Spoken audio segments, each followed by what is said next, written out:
Dynasties aren't supposed to last 15 years. They're not supposed to survive retirements, heartbreak, and the brutal churn of modern footy.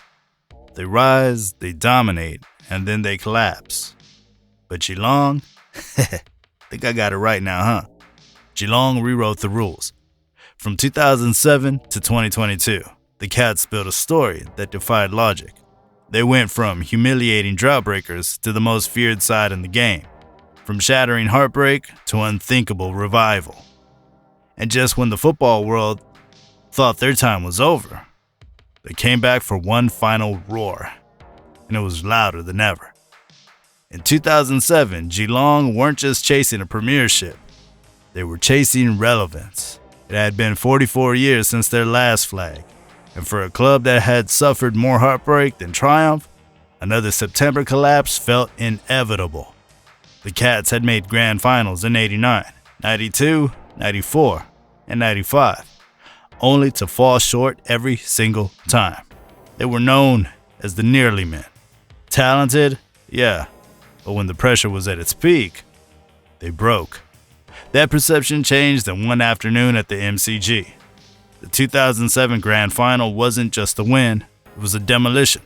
A 119-point massacre of Port Adelaide, the biggest Grand Final margin in history. It wasn't a contest, it was an exorcism. After decades of failure, Geelong had finally found their moment.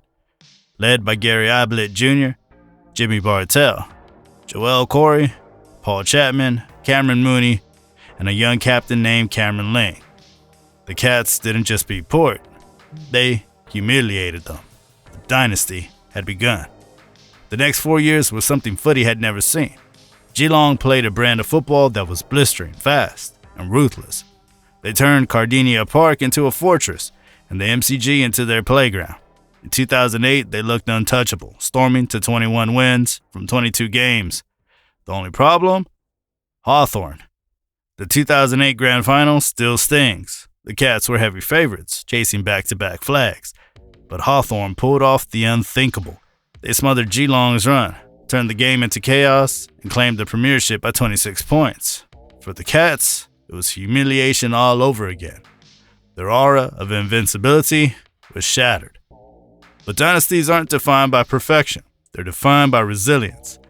In 2009, Geelong clawed their way back to the big dance, facing St Kilda in a grand final that went down as one of the all-time classics. St Kilda dominated early, but the Cats hung on. And then came the moment. With minutes left, Matthew Scarlett toe-poked the ball forward in one of the most famous plays in AFL history. It landed with Gary Ablett, who found Paul Chapman. Chapman kicked the sealer. Geelong were premiers again. Redemption had come in the form of grit and defiance. 2010 brought more pain. Collingwood were the new powerhouse, and they dismantled Geelong in a preliminary final by 41 points. The dynasty looked shaky, but the Cats had one more trick up their sleeve. In 2011, with Chris Scott replacing Mark Thompson as coach, Geelong surged back to the summit. They beat Hawthorn in the preliminary final again and faced off against Collingwood in the grand final. This time, it was Geelong's turn to crush dreams. Jimmy Bartel played the game of his life. Steve Johnson was electric, and Tom Hawkins, who had been inconsistent for years, finally arrived on the biggest stage. He clunked everything. He kicked 3 goals. He tore the game apart. Geelong won by 38 points, sealing their third flag in 5 years. 3 premierships, 5 grand finals, a golden era. Geelong were a dynasty. But all dynasties fade. Gary Ablett left for the Gold Coast. Cameron Ling retired. The old guard started to disappear. Between 2012 and 2015, the Cats were still good, but no longer great. They made finals every year but couldn't go the distance. Each September loss chipped away at the dynasty's reputation. By 2015, after a humiliating exit to Adelaide in the elimination final, the question was everywhere. Is it over? Enter Patrick Dangerfield. In 2016, the Brownlow medal-winning midfielder left Adelaide to join Geelong, bringing with him hope, star power, and a shot at keeping the Cats alive. Alongside Joel Selwood, Tom Hopkins, Harry Taylor, and Corey Enright, Dangerfield reignited belief, but finals football didn't forgive them. In 2016, they lost a preliminary final to Sydney. In 2017, another preliminary final defeat, this time to Adelaide. In 2018, they lost an elimination final to Melbourne. 3 straight Septembers, 3 straight failures. The dynasty was slipping further into memory. Richard and West Coast were the new giants. Collingwood had returned. Geelong? They looked like flat-track bullies. Brilliant in the home and away season, brittle when it counted. 2019 felt different. The Cats finished minor premiers. Dangerfield was at his peak, and Hawkins was still a force. But once again, finals were cruel. They lost to Richmond in a preliminary final, coughing up a 21-point halftime lead. Richmond went on to win the flag. Geelong's chance slipped away again. 2020 was supposed to be redemption. The COVID season threw chaos at everyone, but Geelong made the grand final against Richmond. At halftime, they led by 15 points. One more half of footy and they'd reclaim their throne, but Dustin Martin had other ideas. His third quarter brilliance crushed Geelong's spirit. Richmond stormed home. Geelong were runners-up again. For the Cats, it was the same story. Close, but not good enough. By 2021, the dynasty looked dead. Selwood was aging. Dangerfield was still a star, but starting to feel the toe. Hawkins wasn't as dominant.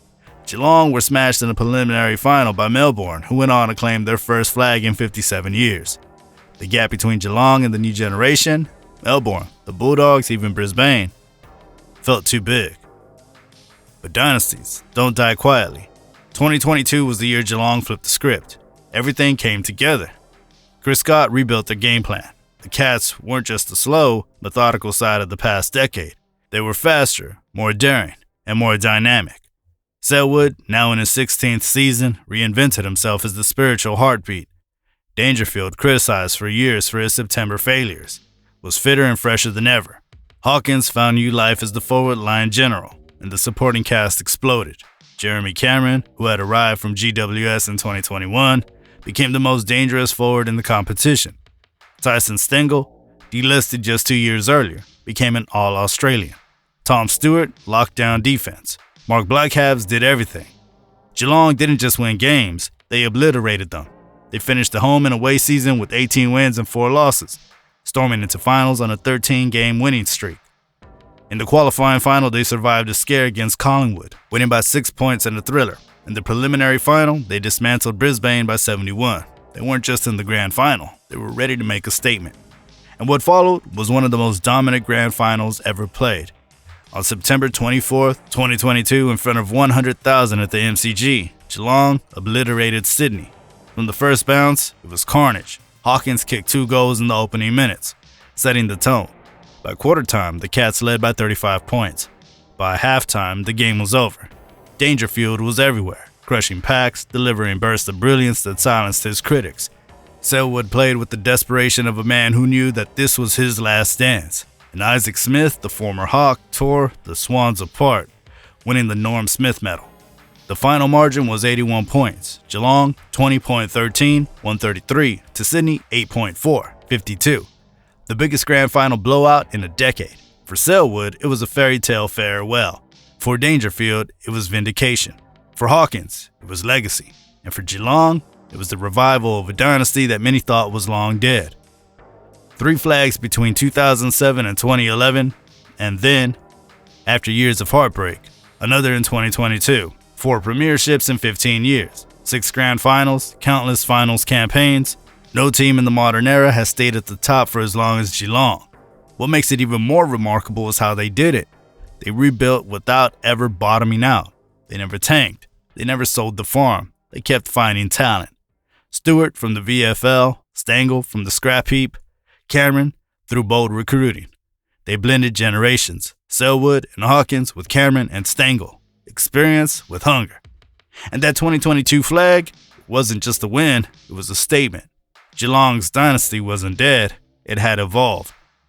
From the 119-point massacre of 2007 to the heartbreak of 2008, from the toe poke in 2009 to Hawkins's breakout in 2011.